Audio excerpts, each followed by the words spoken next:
And we're live. Welcome back to the Leadership Laboratory. Got a good one for you all today, one that is interesting and contentious and highly rife with politically correct ideology. But I'm going to try to cut through all that. And to do so, I'm going to use the help of a handful of studies. And we're going to discuss the challenges and some of the hidden dynamics that females face in leadership. So I'm going to go over some of the literature and then provide some of my commentary at the end. But from adolescence to adulthood in the boardroom, uh, women face both opportunity and backlash. And so this show is going to walk through part of the life cycle of female leadership and some of the systems that shape it.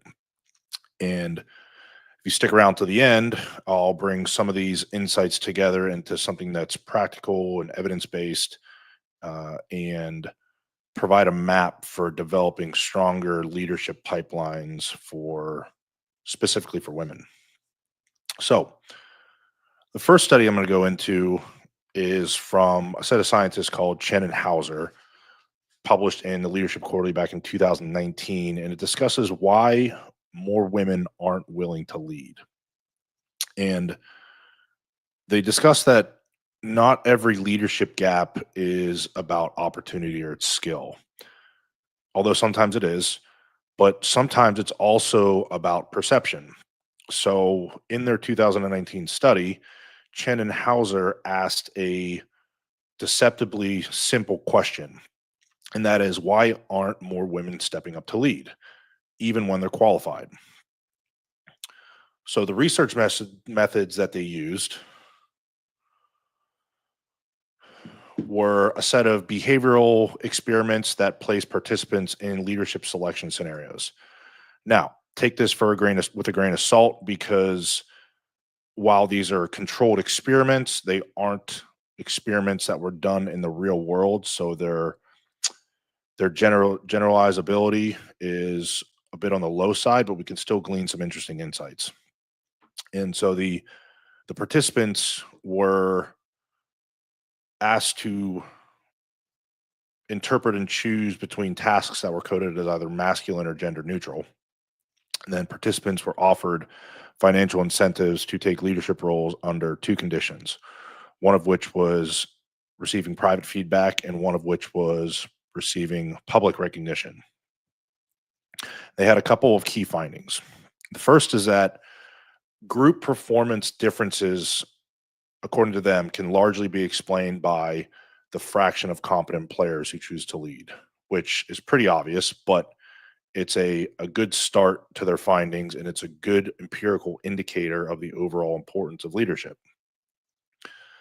Second is that public revelation of objective performance increased the chance that men in all male groups preferred to take the lead, which indicates the impact that individual competence can have on leadership emergence with men. However, public revelation of objective performance has the opposite effect for women in all female groups, meaning capable women are deterred from leading when objective performance is made public, which seems to indicate that women, somewhat uniquely compared to men, face social consequences even when they're in all female cohorts when it comes to leadership. And one of the reasons the authors provide is that females care more about group fairness and desire to signal cooperativeness by letting others shine relative to men do.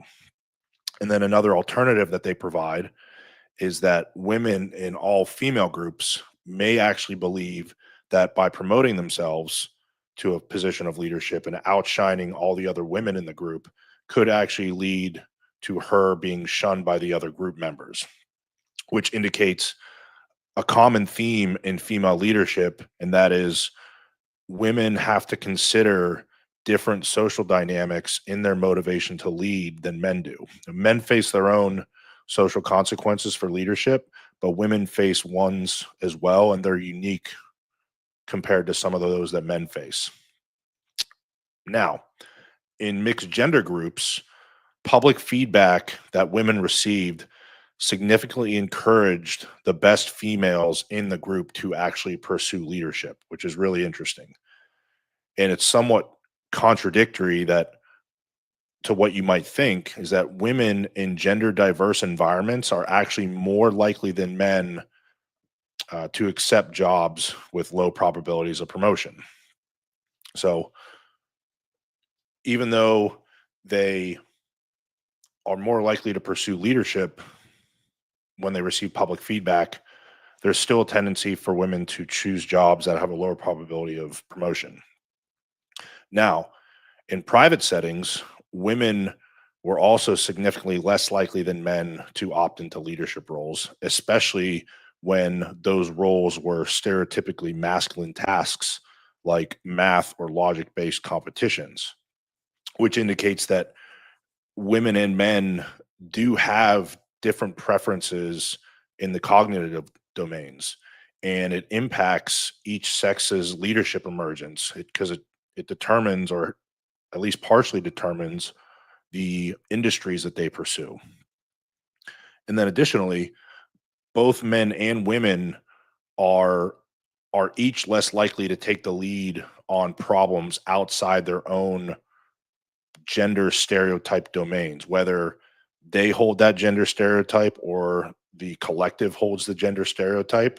It doesn't particularly matter.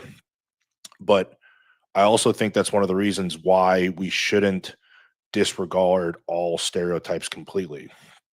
You know, they may have aspects that are certainly outdated, but they also emerged for a reason.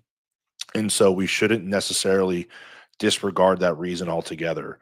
We should encourage men and women to pursue leadership in cognitive domains that they are both interested and talented in, rather than force fitting male or females into domains that are dominated by male or female for what are often good reasons. So, this study indicates that the shift in leadership emergence in women isn't necessarily about competence or individual confidence in one's own ability. It's also about social signaling, and that social signaling is different for both men and women.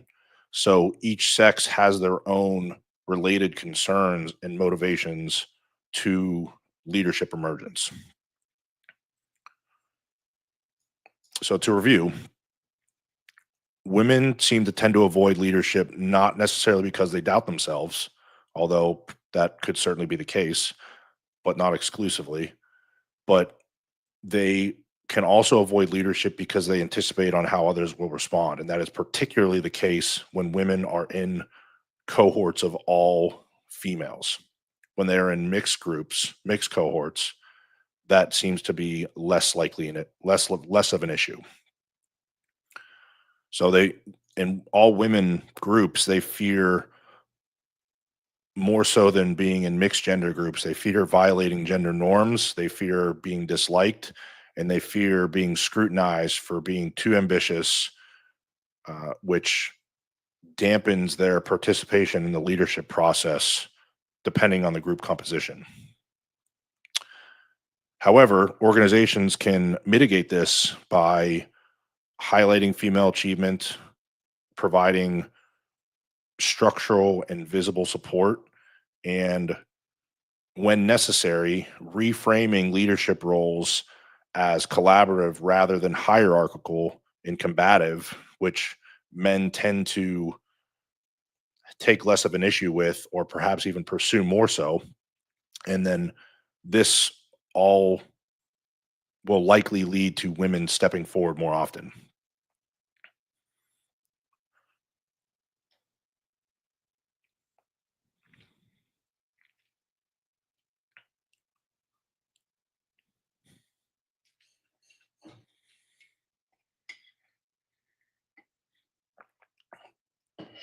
So, when do women emerge as leaders?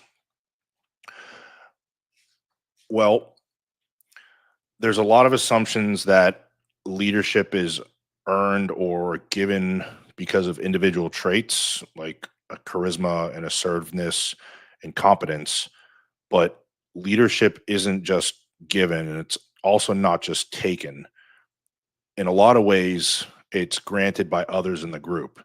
And that's based on followership theory, which we're not going to go into. But this phenomenon of granting leadership is at the heart of the second study that we're going to discuss. And that is one by a scientist and a group of others by the name of Lemoyne, done by this group in 2016 and published in the Leadership Quarterly. And they examine when and how women emerge as leaders within initially leaderless teams. So another leadership emergence phenomenon study. And to do so, they use two real world studies, one with long term student cohort teams and one with a short term group. And the researchers tested how gender, personality of the individual, specifically of the dimension of trait extroversion, and the gender composition of the group influenced who was seen as a leader. So the precursor to uh, being granted leadership. And what they found was really interesting, and I think important to this discussion about female leadership and female leadership emergence. And so the first study, again, observed semester long management teams who each completed multiple simulations in group projects. And then the second study involved shorter term duration teams that was designed to mirror fast forming workplace groups like cross functional teams. And in both studies, leadership emergence was measured by peer nominations, which is actually a good proxy for leadership emergence, not just by this study, but a bunch of other ones. It's a commonly used leadership emergence metric where each person listed who they thought were acting as leaders. And these teams were randomly assigned, and then trait extroversion using the 5-factor personality model was measured using validated means. So these teams all began leaderless, meaning leadership had to arise informally through personality, competence, individual action, and group perception all interacting with each other. They had a couple of key findings.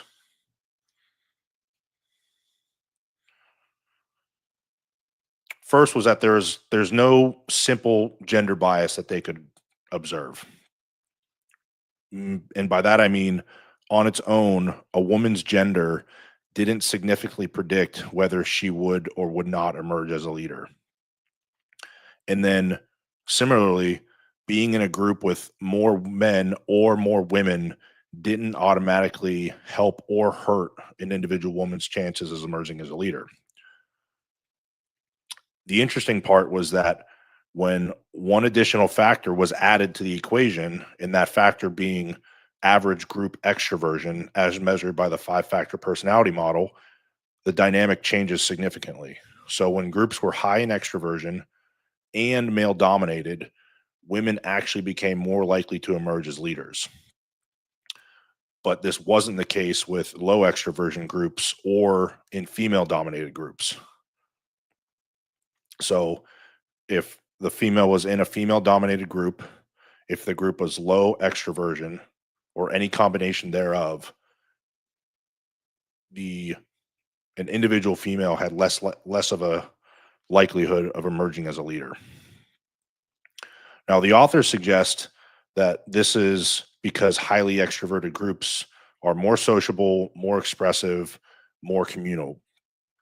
And because of that, they foster more group interaction than less extroverted groups. And so, in these conditions, traditional male leadership stereotypes, those being dominance and control and hierarchy and pure competence and pure action, they all start to seem to lose their influence on leadership emergence between the sexes. So when cohorts are higher in average extroversion, communal traits like listening and coordinating and empathizing, all things that women seem to have a knack for, they become part of what the authors call the group prototype for leadership.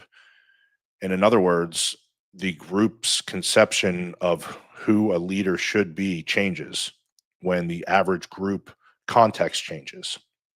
And so when that prototype shifts, women can actually be seen as more leader like than their male counterparts, even if they are in a male dominated group.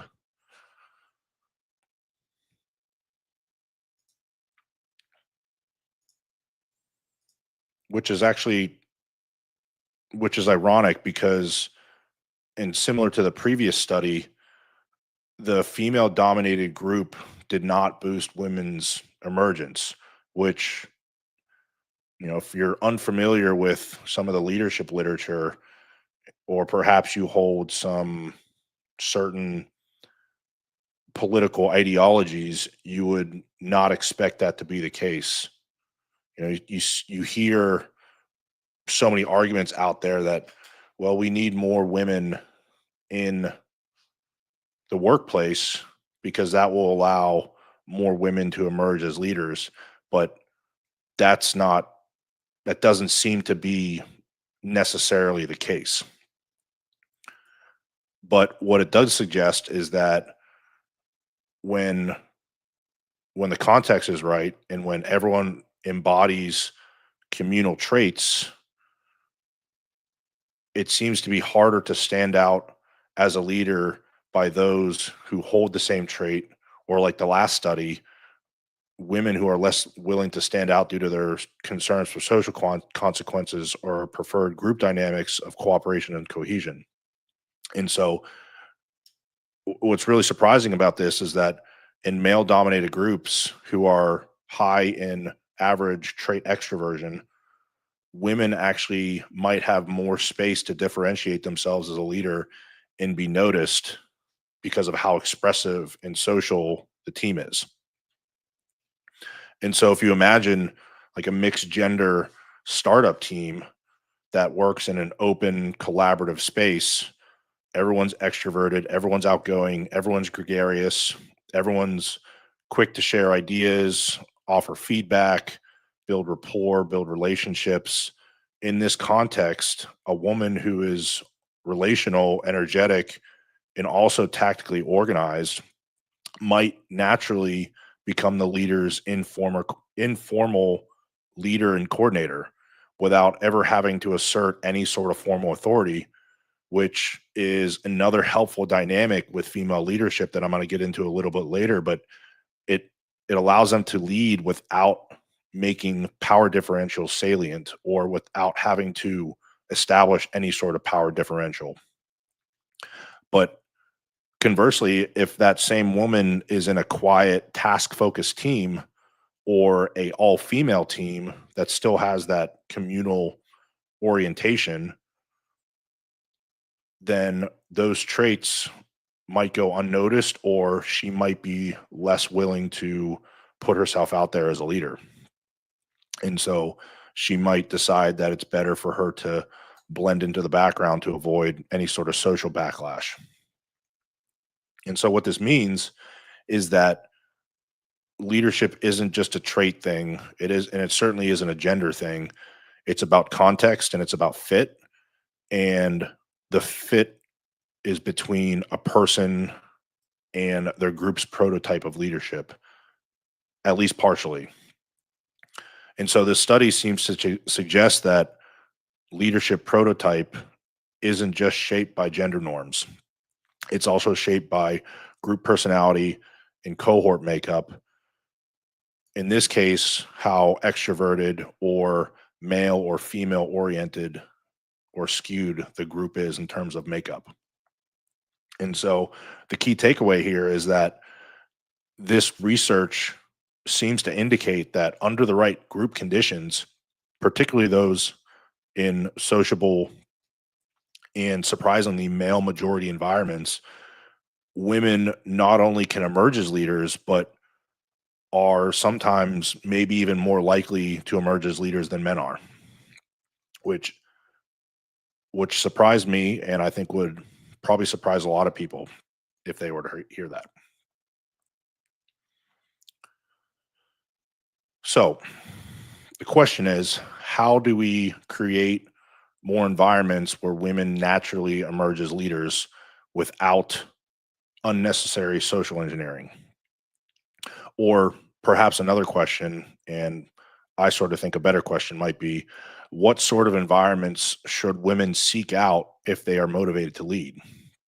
Well, first, it should be to build or seek out an environment that is naturally expressive, that has an interactive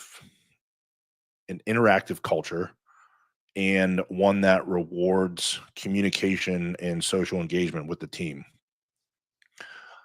It's also wise for women to be aware of how gender balance of the team interacts with the personality norms. So again, a highly extroverted group in a male dominated cohort with some females seems to favor females emerging as leaders.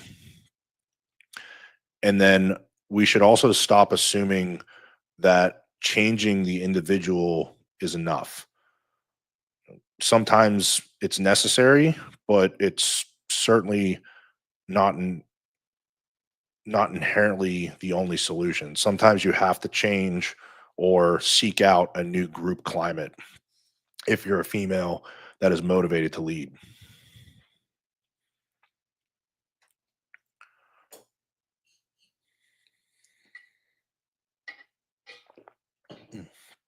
So, that is some theoretical and empirical background on female leadership emergence. The next section I'm going to discuss is going to be around specific challenges that women face when leading.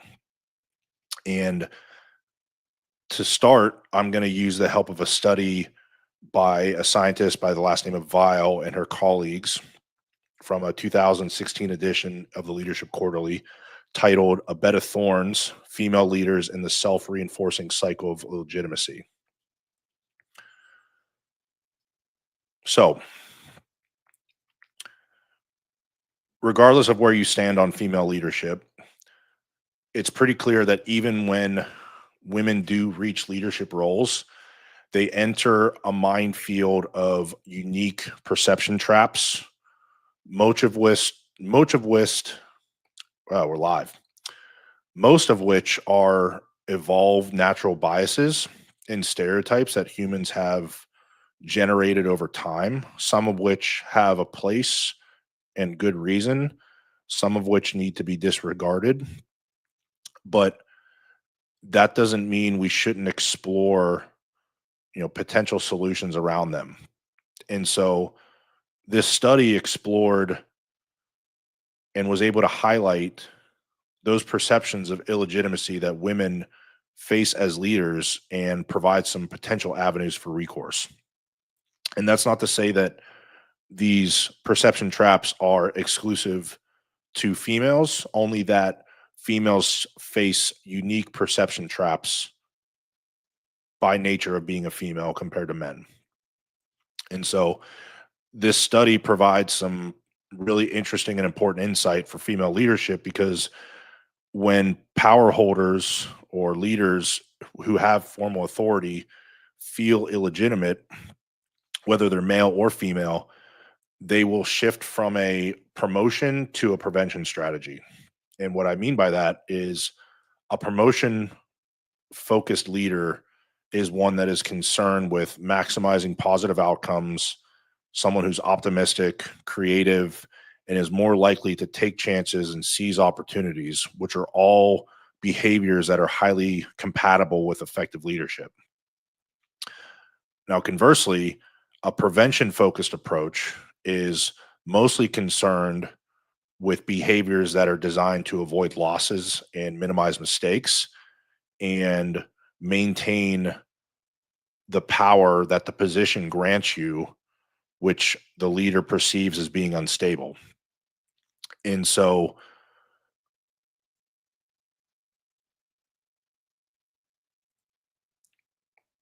And so that prevention focused approach is highly incompatible with effective leadership.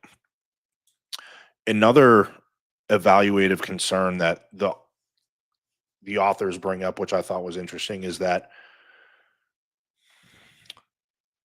when a leader is focused on how they are perceived by others, it actually leads to cognitive resource depletion, and which means it has a impact on your ability to make wise decisions and maximize your influence efforts. So, in the context of female leadership, what are the dynamics that lead to either a promotion or prevention focused approach? Well, the authors propose two theoretical reasons for this feeling of illegitimacy that female leaders can have. First is that there's a perceived lack of fit or role incongruity between female traits, behaviors that are highly descriptive of women, such as being warm and polite and agreeable. And because of this, the authors suggest that this likely drives social expectations that women will be less competent leaders than men with identical competence and credentials and experience and so on and so forth. The second reason is that resistance to female leaders is seems to be based on prescriptive and proscriptive gender stereotypes, meaning men and women who act in discordance with their traditional gender norms and stereotypes will face social consequences for doing so. And in the case of females, they face social consequences in the pursuit of leadership when they fail to comply with the prescription that women be more communal and less socially dominant, which is a tough line to walk when you're in a position of leadership. It's not impossible, it just requires addressing those unique dynamics. And so they even cite a meta analysis that confirmed that women are penalized more than men for their explicit expressions of dominance. And this penalty, interestingly enough, isn't just doled out by men. So it isn't just men that penalize women for expressions of dominance. It's also other women.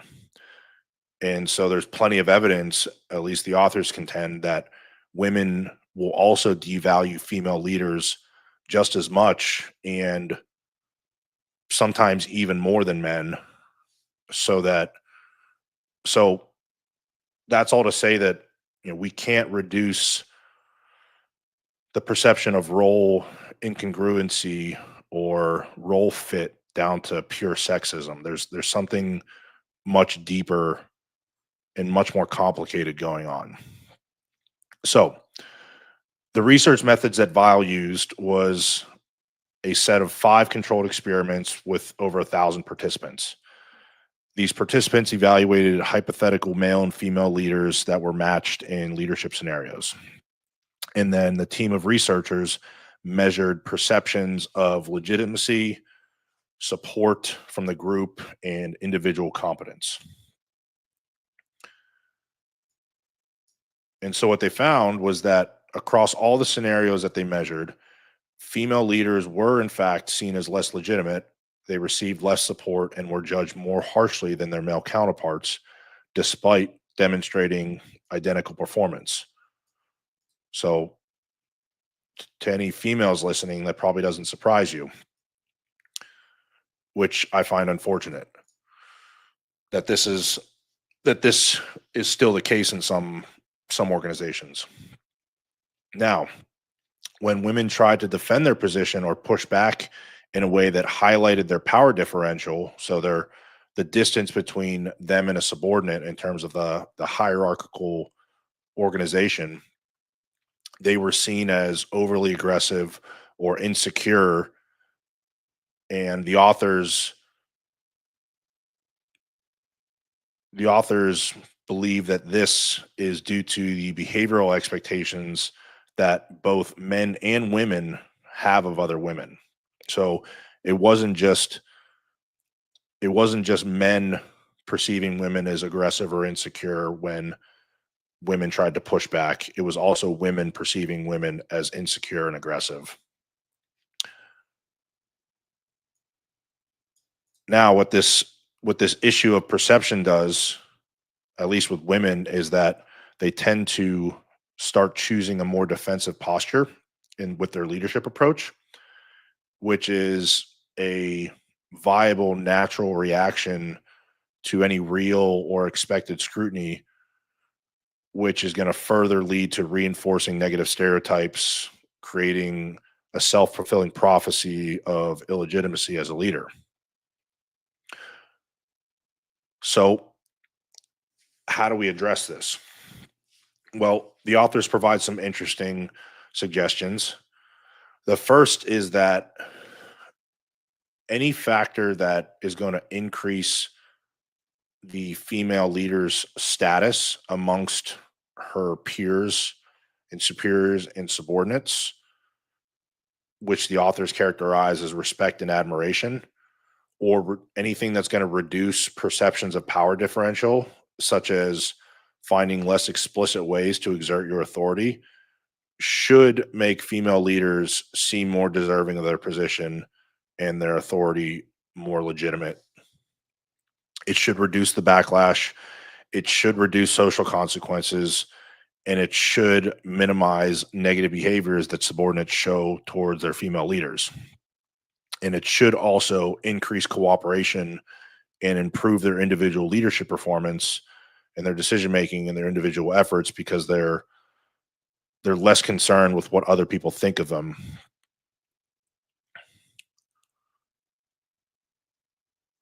Now, you could say that this shouldn't be necessary, but I'm a pragmatist. So I don't take the world as I want it to be. I take the world as it is and I find a solution through it. So that's what I would suggest.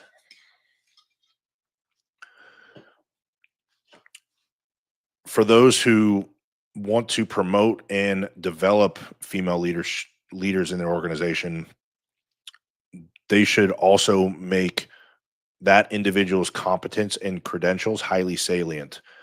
These authors discussed a whole slew of studies that made it pretty clear that whenever a female's credentials and competence was publicly known and salient, it minimized or eliminated altogether any negative perception of role incongruence in terms of a female holding a position of leadership, and it made their power and authority seem a lot more legitimate.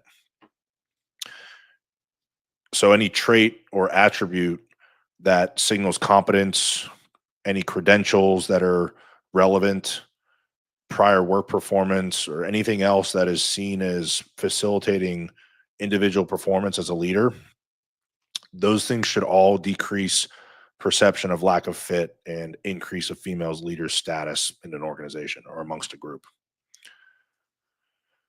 And then lastly, they suggest that continued exposure to a specific individual can eventually, over time, result in less stereotyping of that person. So the suggestion is that women who are well known in an organization, who have consistently shown to be highly competent, are much more likely to be evaluated on their own merits more so than on the basis of any gender stereotypes that male or females are going to hold against them. And so having firsthand knowledge of a female leader should elevate the amount of respect that and admiration that legitimizes her influence, which I also don't think is exclusive to females, although perhaps it is more important for females, assuming that competence and credentials are equal to her male counterparts.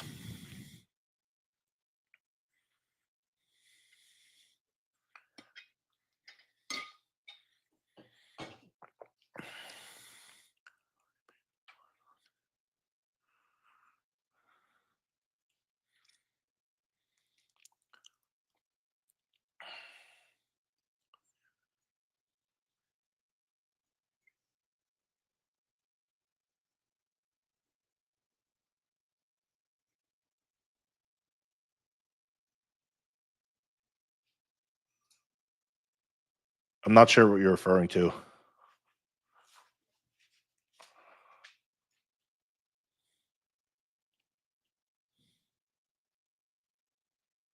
You want to clarify?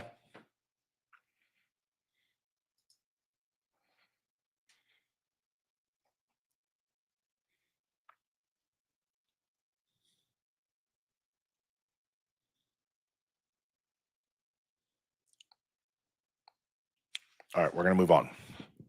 So,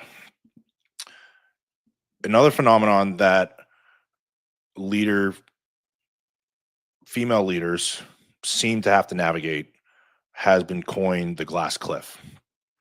Now, this concept of the glass cliff is coined by a group of scientists, two scientists specifically, called Ryan and Haslam, from a 2000 study in the Leadership Quarterly, 2007 study. Now, they discuss the glass ceiling in this study briefly, but they conclude that the glass ceiling is mostly an outdated and low probability phenomenon of happening. So they say most organizations have structurally implemented processes that reasonably mitigate the glass cliff or the glass ceiling. But they contend that there's another phenomenon that women have to navigate, although it's unclear whether it's a phenomenon they navigate because they are women or because of choice or because of the organization that is hiring.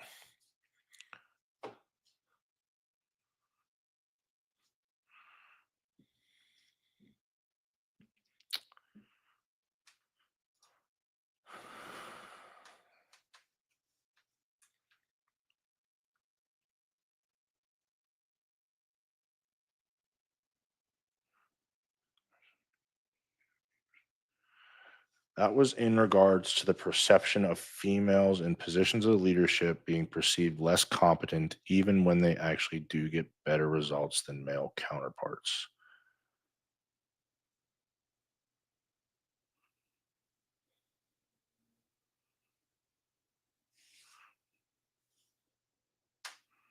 I'm sorry, man. I'm still not understanding.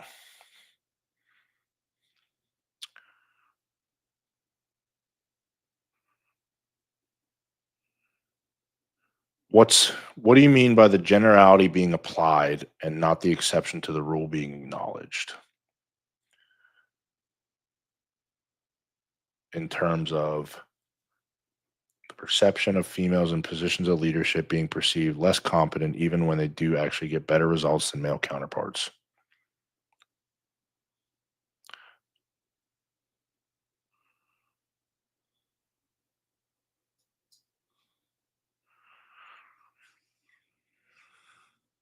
I don't know, man. You're gonna have to ask in a different way. I'm sorry. My brain's not braining today. See if you can find a different way to word that, and I'll address it at the end. Okay, so back to the glass cliff. So the authors contend that this is one of the more striking barriers in female leadership. And they coined this term because there seems to be a pattern where women are more likely to be promoted into leadership roles when an organization is already in crisis or a downturn. And so to prove that or determine that, these scientists, Ryan and Haslam, conducted a series of meta-analysis and experimental design studies where they analyzed public records and their leadership appointments during financial turbulence. And then they also conducted a simulated decision-making scenario with participants who were asked to choose leaders in either stable or crisis conditions. Now, this simulated decision-making scenario has to be taken with a grain of salt because these scenarios have no real consequences.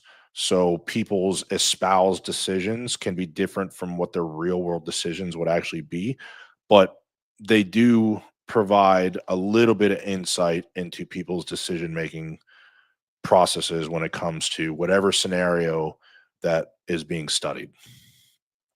So, what they found was that although it's not necessarily clear why, and they certainly don't provide what I think is a clear reason why, women do seem to be disproportionately selected to lead in high risk, unstable situations.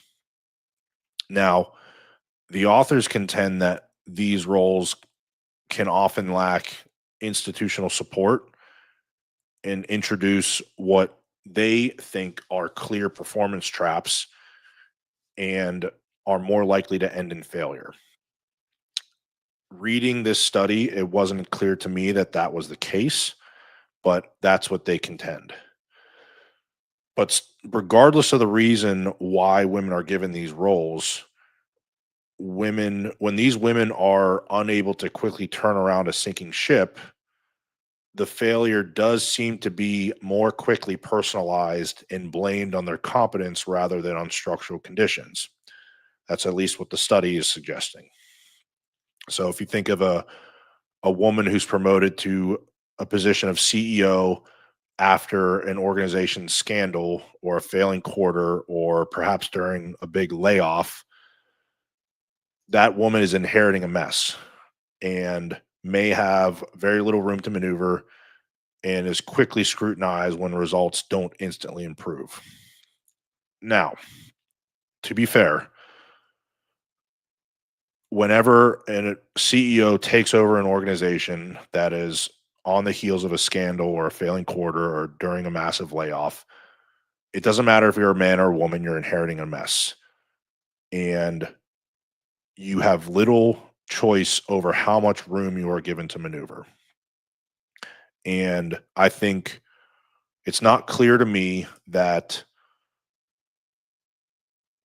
people are more likely to scrutinize a woman over a man when results don't instantly improve. Although that may be the case, this study did not make that clear. I think what's probably more likely is that anybody who is put in that position is going to be quickly scrutinized when results don't instantly improve because the organization's in a crisis and they need solutions. And when they aren't provided, the person that's in a position of leadership is the one to get the first blame. Now, why does this happen to women? Well, the authors believe that one of the reasons could be selection bias. So they provide a short discussion on the theoretical and empirical differences regarding male and female leadership stereotypes.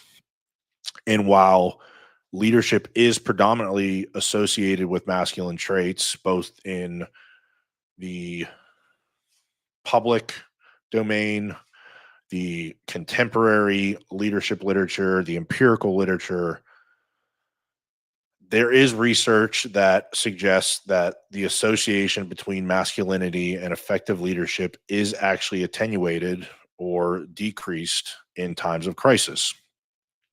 So, this opens up the possibility that women's perceived communality, which is an attribute that is arguably in high demand when it comes to dealing with crisis, may actually contribute to their selection to leadership for these circumstances. In other words, stereotypes about the qualities of a leader, the qualities that a leader should have during times of crisis or during unsuccessful times, were actually much more strongly associated with stereotypically female attributes than male attributes. Another possibility that the authors discuss is related to choice. So they suggest that it is actually possible that female leaders choose to lead in organizations during times of crisis. However, it's the author's belief that they make this choice because they perceive that they have relatively few other options to prove their leadership. Now, I don't completely buy that, although I will concede that it's possible.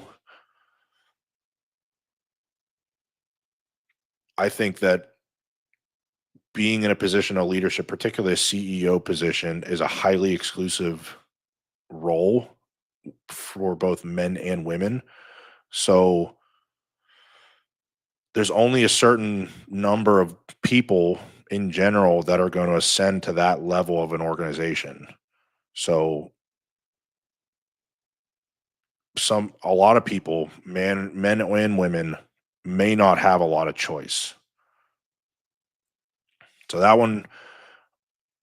one isn't super convincing to me, but it is one that they offer for discussion. So, according to these authors, if females are being selected to positions of leadership during crisis, and if it's on purpose, then these promotions are ones that are framed as progress, but are actually structurally designed to fail. Now, I think that any leader who is given an organization in crisis is not set up to succeed. I think that's the nature of crisis, but I digress. Regardless, whether you're a female or a male, but in this case, if you're a female, being promoted to a position of leadership during the time of crisis without support isn't an opportunity. It's giving you exposure to failure without any protection. So if you're a female leader, make that consideration. And so if true quality of opportunity for women is something that an organization wants, that it doesn't just mean that more women in power for the sake of women in power is desirable. If you're an organization that wants true equality of opportunity for women to lead, it means you have to find women who are highly qualified, who also want to lead, and then place them in roles that are congruent with their skills, back them with the resources and the teams and the time they need to lead well and succeed. It's not all that different from what a man needs to succeed. It's just that this study was addressing the dynamics that women also need to succeed.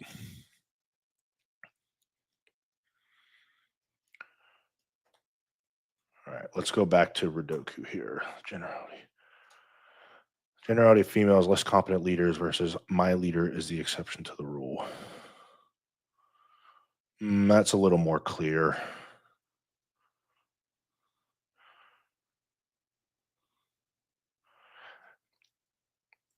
Yeah, I mean, I think the I think because of gender stereotypes, women are seen as less competent leaders. I think sometimes that's unjustified. I think I think there are plenty of women who are motivated to lead, although I think it's proportionally less than men, probably. I suspect that men feel a more men than women feel a calling to lead, and so I think they pursue leadership more than females. I mean, it does seem to be the case that females face backlash for pursuing leadership, particularly if their leadership behaviors are incongruent with gender stereotypes. But there are clearly ways around gender stereotypes and females leading well. It's just you have to understand what they are. And what they seem to be is that women who can exert their authority without making power differentials salient and do so in a communal way seem to be the ones that are more successful as leaders. I don't think I answered your question completely, but I think I answered part of it.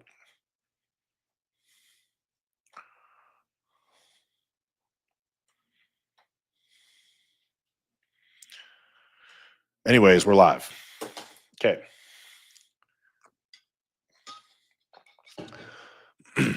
So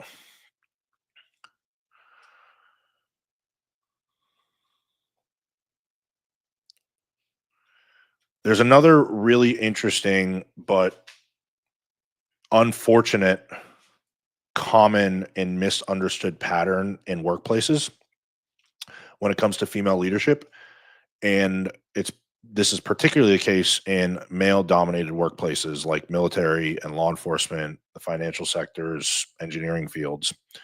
And the pattern is that senior women who are in positions of leadership seem to be unsupportive of junior women. And so there's a group of scientists led by the name of Dirks who refers to this phenomenon as the queen bee phenomenon. And so this study that they did involved a meta-analysis of behavioral surveys across male-dominated organizations. And it looked at how women in leadership roles mentor or distance themselves from other women. And what they found was that this queen bee behavior isn't necessarily about individual malice. It's a phenomenon that seems to increase in environments where women perceive their own status as fragile or threatened, at least according to the authors. And so they believe that these women often downplay their gender identity and emphasize more masculine coded traits to fit into the dominant leadership prototype, which I don't find unreasonable. Context matters in leadership. So if your organization is predominantly masculine in its orientation, adopting some more masculine traits may not necessarily be a bad thing. But in any case, when these senior women distance themselves from junior women, who you could make a strong argument are ones who need their specific mentorship in a male dominated organization, it's actually a strategy to preserve their legitimacy as a leader in what they perceive as a biased environment and where they don't want to be associated with any lack of competence that the female cohort has, whether it's perceived or real. Now, the authors don't make this clear if it's a witting or unwitting strategy. But I think we need to get a few things straight on this one, because I don't think these authors give enough credit to normal leadership dynamics. And so first, distancing oneself as a leader from junior members of an organization isn't a thing that is specific to female leadership. It is a natural and often necessary part of leadership hierarchies. And so depending on the organization, it's actually expected that leaders distance themselves from lower ranking individuals to preserve what is often referred to as good order and discipline. There's all sorts of euphemisms that you can insert there, but an organization like the military will refer to it as that. So the power distance and hierarchies that are created in certain organizations aren't inherently bad. But I do find it plausible and perhaps even likely, based on the average female psychological temperament, that females are more sensitive to this power differential and this organizational hierarchy. And so it's not clear to me that the queen bee phenomenon is a woman distancing themselves from other women because they strictly perceive the interaction or association as risky. Although I will concede that that is certainly plausible, and perhaps it's even likely that that's happening, but I don't think that that is the only reason. I also think that it could be because senior leaders just become more judicious with who they invest in, both from a pragmatic perspective and from a resource perspective. And the authors even discuss that female leaders don't distance themselves from other female leaders who are their peers. So it doesn't seem to be a strictly female related reason either. And it would be, I think it would be pretty absurd for me to state that every male in an organization deserves the same degree of investment from their male leaders. So I don't think we should assume or say the same thing about female leaders either, which is kind of what the one of the underlying assumptions of this article seem to be. I think we should consider the possibility that these senior women are distancing themselves from junior women because they're just becoming more discretionary with their time and attention, which is something that I think all wise leaders should do. That doesn't necessarily mean that they're endorsing gender stereotypes. But what do I know?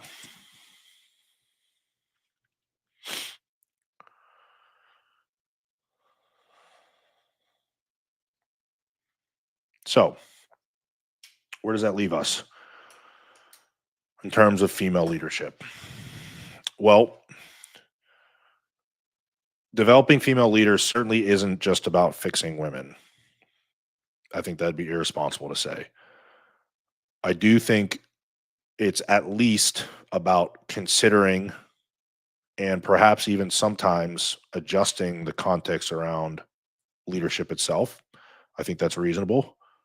You know, male, prototypically male leadership isn't all things all the time. You know, these studies make it really clear that women can emerge as leaders and perhaps even should emerge as leaders when the environment makes it possible and is appropriate. But we've also seen that females hesitate to lead, but it's not necessarily because of their ability. It can also be about social cost. And we've also demonstrated that even when women do lead, they seem to walk a tightrope that is unique to them, although walking a tightrope isn't exclusive to them. It's just that theirs is unique. And they perhaps do it even more so than men. They can be scrutinized more, especially with demonstrating behaviors that are incongruent with gender stereotypes, for better or for worse. They also may be supported less once they're in a position of leadership, which I think is unfortunate and should be rectified. And they may even be pushed to positions that are designed to fail, although I'm not sold on that one. Although it may be the case. It wasn't clear to me based on the study that was discussing it.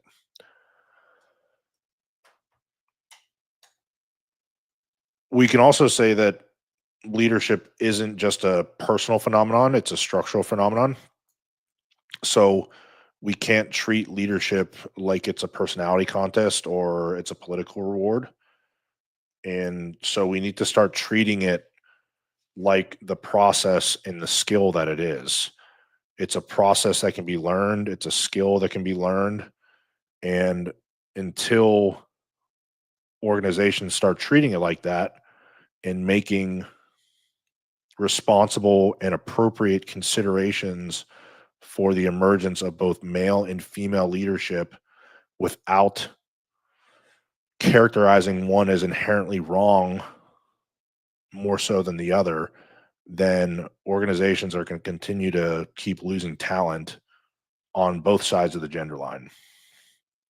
And so if we want an organization that is representative in a responsible way and effective in terms of its leadership, then we need to stop asking both men and women to adapt to different systems than they're designed for.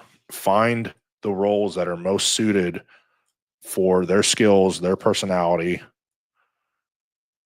and start looking for systems that can leverage each gender's strength.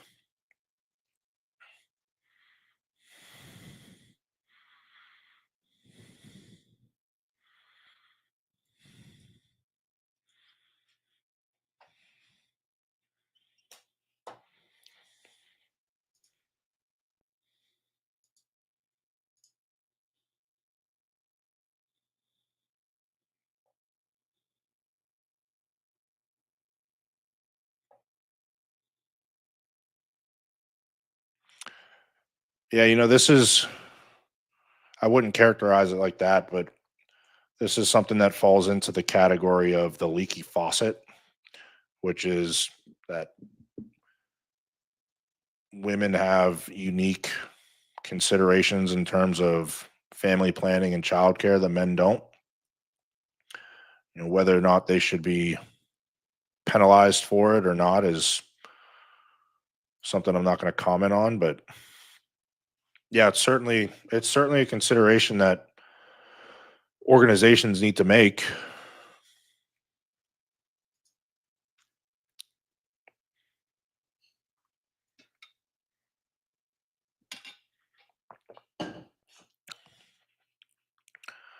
All right.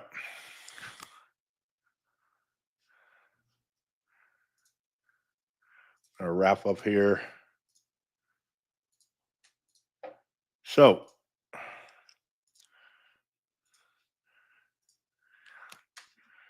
all two of you that are live or watching live, if you guys want to get on a free 15-minute consult, see if it's appropriate that we work together, go do this intake form. If you're watching on the replay, then you can find it in the video description. Hope this was interesting. This one took me like a week to research because you got to peel through all the ideology that is rife in psychology and leadership literature, but there's some nuggets out there. Hope this was helpful. I'll catch you guys next week. Oh, actually, I will be streaming on Sunday. Thanks, man. Appreciate it. I'll be streaming Sunday, the 18th, with a very dear friend of mine. Her name's Corinne. She is the wife of one of my best friends from where I grew up. She is a certified psychologist, PhD. She does a lot of mental performance, particularly with kids, but she's an incredibly smart woman, and we are going to dive into this topic a little bit more on Sunday. So it'll be more of an interview-based stream, and then I'm getting surgery on Monday the 19th, so I will probably be offline for at least 2 weeks before I can sit down in this desk and do a stream because I'll be getting surgery on my knee. So check out Instagram, check out YouTube for where I drop shorts and posts and things like that from this stream and previous streams, and I'll catch you guys on Sunday.